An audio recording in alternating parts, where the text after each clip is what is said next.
Hi everyone, this is Chandra Chaudhary और आज हम करेंगे क्लास 11th बायोलॉजी। चैप्टर 4 चल रहा है, दैट इज़ एनिमल किंगडम, और आज हम करेंगे इसका लेक्चर नंबर 13। और आज के इस वीडियो लेक्चर में हम कंप्लीट डिस्कस करेंगे सब फाइलम वर्टिब्रेटा का पहला ग्रुप पाइसेस। तो बिना किसी देरी के स्टार्ट करते हैं आज का वीडियो लेक्चर। जैसा कि इन प्रीवियस वीडियो लेक्चर हमने डिस्कस किया था साइक्लोस्टोमाटा, जो एग्नाथा ग्रुप का क्लास था, ठीक है, जिसमें मैंने आपको बताया था कि उसके जो ऑर्गेनिजम्स हैं वो जॉलेस होते हैं। उसमें पेयर्ड जॉ जो है, जैसे हमारा अपर जॉ लोअर जॉ है, उनके पास कोई जॉ प्रेजेंट नहीं है। दूसरा ग्रुप था आपका नाथोस्टोमाटा, उसका पहला आज हम पाइसेस पढ़ेंगे जो जॉ बेयर जॉ करते हैं, इनके पास जॉ प्रेजेंट होता है, ठीक है। तो पाइसेस जो हैं ये सबसे पहली बार ट्रू फिशेस होती हैं, ठीक है। ये क्या हैं? ट्रू फिशेस, ट्रू फिशेस हैं ये। अब इनको 2 पार्ट्स में डिवाइड किया गया है। पहला है कॉन्ड्रिक थाइस, कॉन्ड्रिक थाइस है, चॉन्ड्रिक थाइस भी बोल सकते हैं। दूसरा पार्ट है इसका ऑस्टिक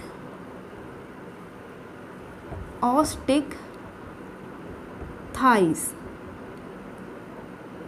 ओके, तो ये आपका क्लास ऑस्टिक थाइस है, दूसरा है कॉन्ड्रिक थाइस। तो आज के वीडियो लेक्चर में हम ये दोनों के दोनों क्लास डिटेल में पढ़ेंगे, आपको at the end of this video completely समझ में आ जाएगा। तो चलिए सबसे पहले हम बात करते हैं कॉन्ड्रिक थाइस की, ठीक है। पहला क्लास है आपका ये, दूसरा क्लास है ये। ओके, तो कॉन्ड्रिक थाइस की अगर मैं बात करूँ तो ये एक्सक्लूसिवली मरीन होते हैं। तो पहला इनका कैरेक्टर क्या है? Marine, aquatic. तो अब फिश हैं तो एक्वाटिक तो ऑब्वियसली होंगे ही होंगे, ठीक है। तो कैसे हैं आपके? मरीन। ओके, सेकंड पॉइंट, इनमें एंडोस्केलेटन पाया जाता है। कॉर्डेट्स का तो है ही कैरेक्टरिस्टिक्स, ठीक है।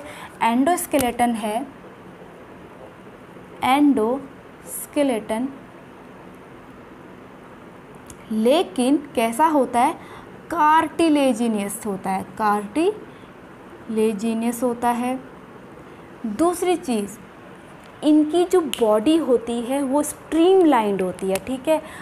बॉडी इज स्ट्रीमलाइंड या स्ट्रीमलाइंड बॉडी।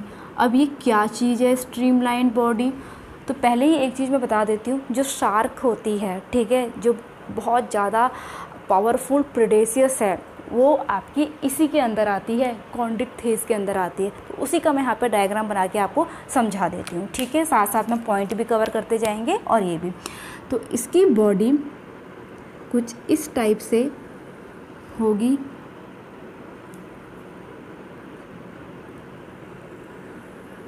ये, ठीक है, ये। तो आपने देखा होगा ये स्ट्रीमलाइंड, क्योंकि इनको पानी में तैरना है, तो पानी की वजह से वो इनमें रेसिस्टिविटी पैदा होगी, ठीक है। तो उसे काटने के लिए इनकी बॉडी स्ट्रीमलाइंड होती है। देखा होगा यहाँ से तीखी होती है। तो इन्हीं के बेसिस पे तो जो हमारी बोट होती है नीचे को ऐसे होती है, क्योंकि इनकी बॉडी भी देखो ऐसे होती है ना, ऐसे करके स्ट्रीमलाइंड, ताकि वो पानी को आसानी से तैर सके। ओके, तो streamline body, I hope clear हो गया होगा आपको। अब नेक्स्ट पॉइंट यहाँ पर हमारा आएगा इसका माउथ जो है वो यहाँ पे, ठीक है। जैसे हमारा माउथ टर्मिनल पे प्रेजेंट होता है, इनका ऐसे करके यहाँ पे वेंट्रली प्रेजेंट होता है। तो इसका माउथ अगर मैं बनाऊँ तो ये ऐसे प्रेजेंट होगा। ये माउथ है और कैसे प्रेजेंट है? वेंट्रली, ठीक है। एंड थर्ड चीज़, इनमें नोटोकॉर्ड प्रेजेंट होगा, इधर ऐसे करके, ये आँखें हैं इसकी, ऐसे करके नोटोकॉर्ड प्रेजेंट है। This is called notochord.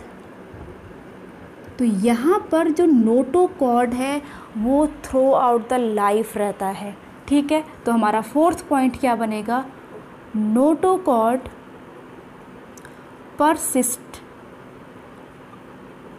persistent throughout life, ठीक है।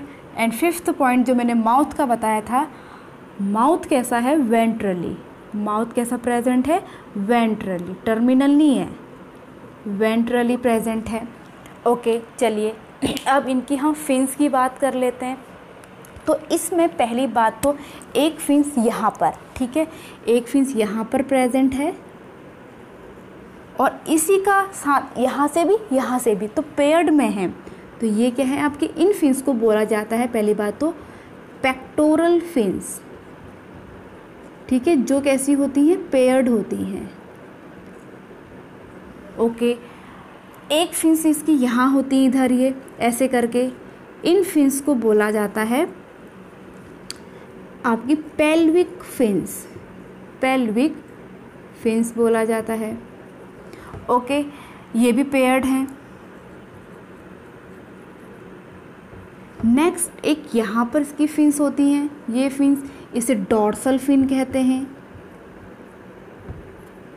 Dorsal fin. ये फिन जो लास्ट में है इसे काउडल फिन्स कहते हैं, काउडल फिन्स। एक फिन्स यहाँ पर होती है जिसे हम एनल फिन्स कहते हैं।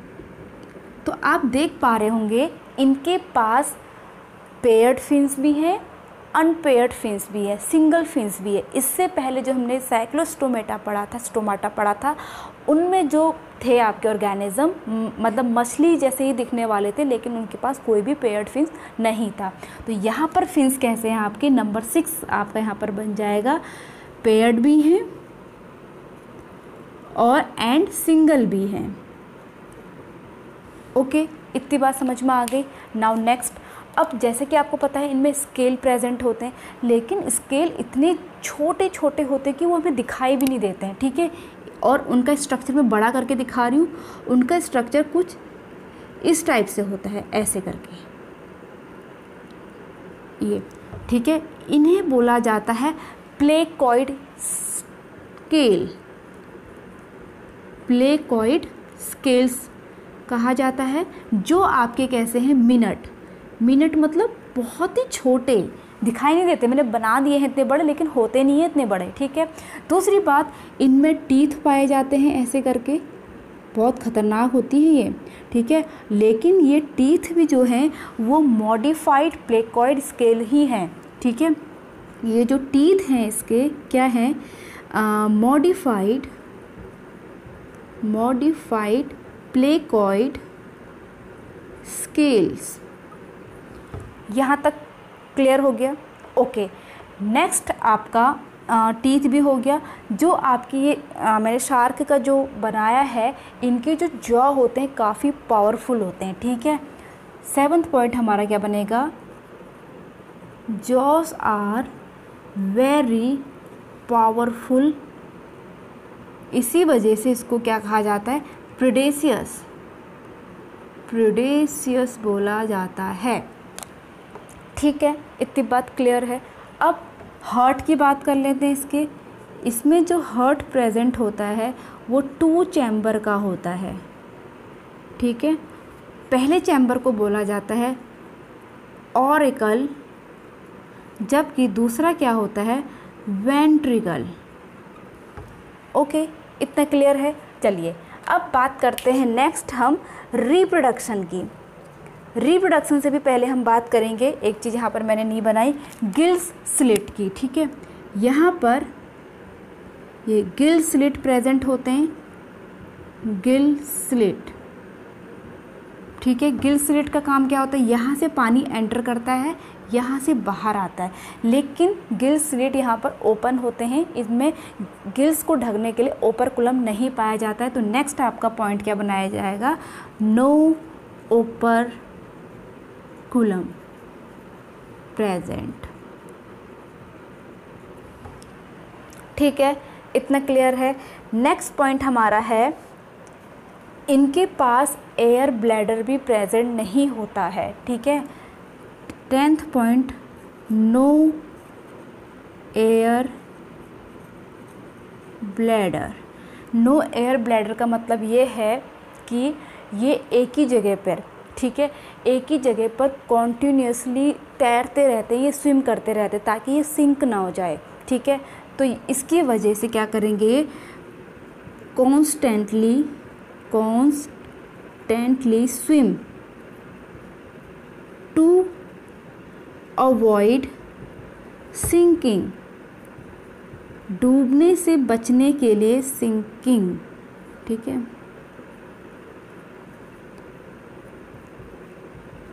डूबने से बचने के लिए इनको कॉन्स्टेंटली स्विम करते रहना पड़ेगा क्योंकि इनके पास एयर ब्लैडर प्रेजेंट नहीं होते हैं, ठीक है। ये एक ही जगह पे रहते, अगर रुक जाएंगे तो ये क्या हो जाएंगे, डूब जाएंगे।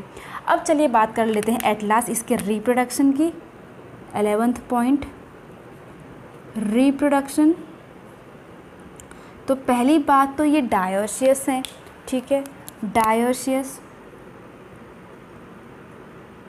और इनमें जो रिप्रोडक्शन होता है वो इंटरनल फर्टिलाइजेशन होता है, इंटरनल फर्टिलाइजेशन होता है, ठीक है। और इनमें जो मेल होते हैं उनमें क्लैस्पर पाए जाते हैं, ठीक है। मेल में इनमें कोई मतलब जैसे पीनस प्रेजेंट होता है टू ट्रांसफ़र स्पर्म, लेकिन इनके पास ऐसा कोई ऑर्गन नहीं होता है, क्लैस्पर होता है। वो क्लैस्पर भी क्या होते हैं, ये यहाँ पर क्लैस्पर प्रेजेंट होते हैं जो क्या होते हैं, पेल्विक फिन से मॉडिफाई हो जाते हैं। क्या पर क्लैस्पर प्रेजेंट होते हैं, ठीक है, जो क्या है आपके मॉडिफाइड पेल्विक फिन्स। अब इनका काम क्या है, देखिए, जो फीमेल होगी, फीमेल में जहाँ पर उसकी ओवरी होती है उसकी ओपनिंग को खोलने के काम आते हैं। ये किस में हेल्प करेंगे, यहाँ पे लिख देती हूँ, हेल्प इन फीमेल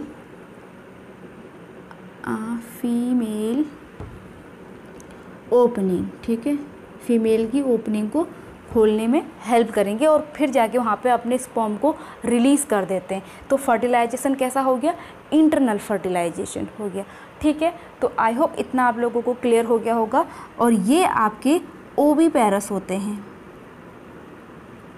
ठीक है, अंडे देने वाले होंगे। और कुछ आपके कैसे होते हैं, विविपेरस भी ये होंगे, ठीक है, कुछ बच्चे भी देते हैं, जैसे सार्की है, विविपेरस। ओके, एट लास्ट इसके एग्जाम्पल्स हम देख लेते हैं। एग्जाम्पल्स क्या क्या होंगे इसके, एग्जाम्पल है इसके स्कोलियोडॉन, जिसे हम डॉग फिश भी कहते हैं, डॉग फिश। दूसरा एग्जाम्पल है इसका प्रिस्टिस। थर्ड है कारचारोडॉन, ये तो बहुत इम्पोर्टेंट है, जिसे हम कहते हैं ग्रेट वाइट शार्क। अब देखिए, दो इम्पॉर्टेंट फ़िश के मैं नेम बताने जा रही हूँ जो आपके एनसीईआरटी में मेंशन किए गए हैं। एक पॉइंट इसमें और रह गया, उसे भी बताऊँगी। एक है आपकी ट्राइगॉन, ये डंक मारती है, ठीक है, इसे बोला जाता है स्टिंग फिश। दूसरा है आपकी टॉरपेडो, ये आपकी इलेक्ट्रिक फिश है, करंट मारती है, जो इलेक्ट्रिक फिश है। एक बहुत ही इंपॉर्टेंट पॉइंट यहाँ पर रह गया था कि ये कोल्ड ब्लडेड होते हैं। क्या होते हैं, कहाँ पे लिखूँ, यहाँ पर लिख देती हूँ, पहला पॉइंट यहीं पे, they are cold blooded. Cold blooded, cold blooded का मतलब है दूसरा नाम पोइकिलोथर्मस। पोइकिलोथर्मस, कोल्ड ब्लडेड का मतलब है कि जैसा बाहर का इन्वायरमेंट होता है वैसे ही इनकी बॉडी का भी इन्वायरमेंट हो जा, मतलब environment in the cell temperature हो जाएगा, ठीक है। तो ये कोल्ड ब्लडेड होते हैं, मतलब जैसे अगर 0 डिग्री सेंटीग्रेड अगर वाटर का टेम्परेचर है तो इनका भी ये हो जाता है, जिसकी वजह से फिश को अपनी प्लेस चेंज करनी पड़ती है, ऊपर नीचे आना पड़ता है, ठीक है। जैसे हम लोग वार्म ब्लडेड हैं, बाहर का टेम्परेचर कैसा भी हो लेकिन हमारा एक फ़िक्स टेम्परेचर है, जैसे हम लोगों का 37 डिग्री सेंटीग्रेड होता है तो वही मेंटेन रहता है, ठीक है, लेकिन ऐसा इनके साथ नहीं होगा। जैसा एनवायरमेंटली कंडीशन होगी वैसे ही इनका टेम्परेचर भी होगा। तो यहाँ पे हमारा जो पाइसेस का पहली क्लास थी कॉन्ड्रिक्थेस वो कंप्लीट हो जाता है। आप इसका स्क्रीनशॉट ले सकते हैं। इसके बाद हम स्टार्ट करेंगे ऑस्टिकथेस। ये छोटा सा है, बड़ा आपका यही था। तो चलिए स्क्रीनशॉट ले लीजिए इसका।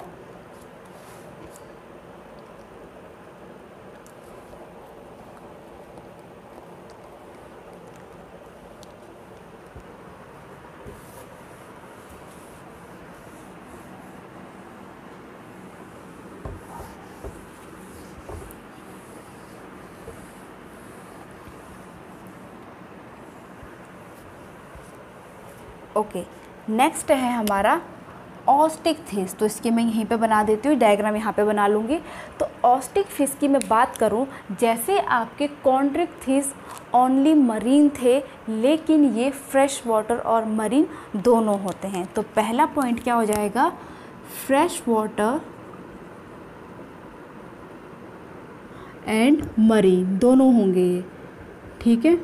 दूसरा पॉइंट, इनका एंडोस्केलेटन कार्टिलेजिनियस था, लेकिन इनका एंडोस्केलेटन बोनी होता है, ठीक है, बोनी एंडोस्केलेटन, ठीक है। थर्ड पॉइंट, इनके पास 4 पेयर ऑफ गिल्स होते हैं, ठीक है, 4 पेयर ऑफ गिल्स जो कवर होते हैं ओपरकुलम से, हमें दिखाई नहीं देंगे, कवर्ड विथ ओपरकुलम। चलिए इसका डायग्राम भी हम बना लेते हैं, ठीक है। और ये छोटी होती साइज़ में, जैसे ये लंबी सी होती है, ये छोटी होती है। छोटी देखिए कैसी होगी, ये इस टाइप से, ठीक है, ज़्यादा ही चौड़ी हो गई है, इस टाइप से। ओके, ये इसकी आंखें हो गई, ये माउथ है इसका। तो कुछ कुछ खास बातें ही हम पढ़ेंगे। तो यहाँ पे 4 पेयर ऑफ गिल्स हैं, लेकिन वो दिखाई नहीं देंगी। तो यहाँ पर देखिए ओपरकुलम है, ये क्या है, ओपरकुलम। ओके, अब इनमें स्केल्स पाई जाती हैं, बाकी फिन्स वगैरह यही हैं, ठीक है। पेक्टोरियल फिन्स, ये जैसे कि मैंने अभी थोड़ी देर पहले आप लोगों को बताया था, सारी फिन्स हुई, कॉर्डल फिन्स हुए हैं। तो यहाँ पर ऐसे करके स्केल्स होती हैं, ये स्केल्स बियर होती हैं, ठीक है। इनको बोला जाता है साइक्लॉइड, साइक्लॉइड या फिर टीनॉइड, टीनॉइड स्केल, ठीक है, साइक्लॉइड स्केल या फिर टीनॉइड स्केल्स बोला जाता है। अब इनको साइक्लॉइड स्केल्स इस सर्कुलर होते हैं इस टाइप से, ठीक है, और ये आसानी से बियर होते हैं। तो यहाँ पर हम लिख सकते हैं साइक्लॉइड और टीनॉइड स्केल्स प्रेजेंट होंगे। नेक्स्ट पॉइंट,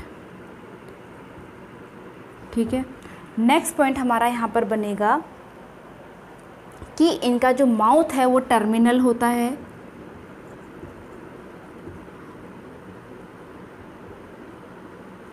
और ज़्यादा कुछ खास नहीं है इसमें। ये भी आपके कोल्ड ब्लडेड होते हैं, कोल्ड ब्लडेड होते हैं, ठीक है।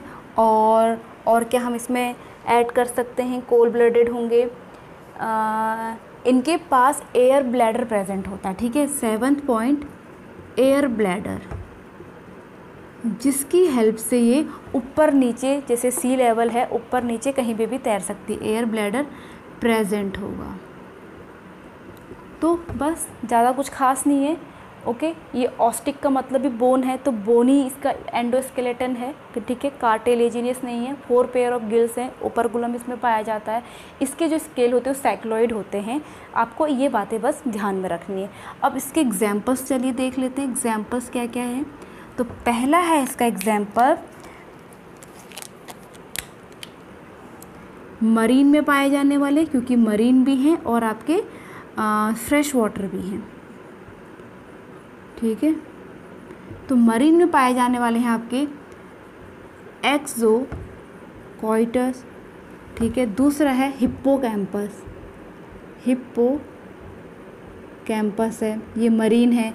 जबकि फ्रेश वाटर में आपके लैबियो है, इन्हें इंसान खाता भी है, जिसको रोहू बोला जाता है, ठीक है, रोहू। दूसरा कैटला है, ठीक है। तो ये एग्जाम्पल आपके हो गए किसके, फ्रेश वाटर के। तो यहाँ पर हमारा ऑस्टिक थीस भी ख़त्म होता है, आप स्क्रीनशॉट ले सकते हैं। और आई होप आज का वीडियो लेक्चर आप लोगों के लिए काफ़ी हेल्पफुल रहा हो। अच्छा लगा हो तो hit the like, leave the comment, subscribe to my channel and press the bell icon. मैं मिलूंगी अपनी नेक्स्ट वीडियो के साथ, तब तक के लिए स्टे ट्यून, बाय बाय।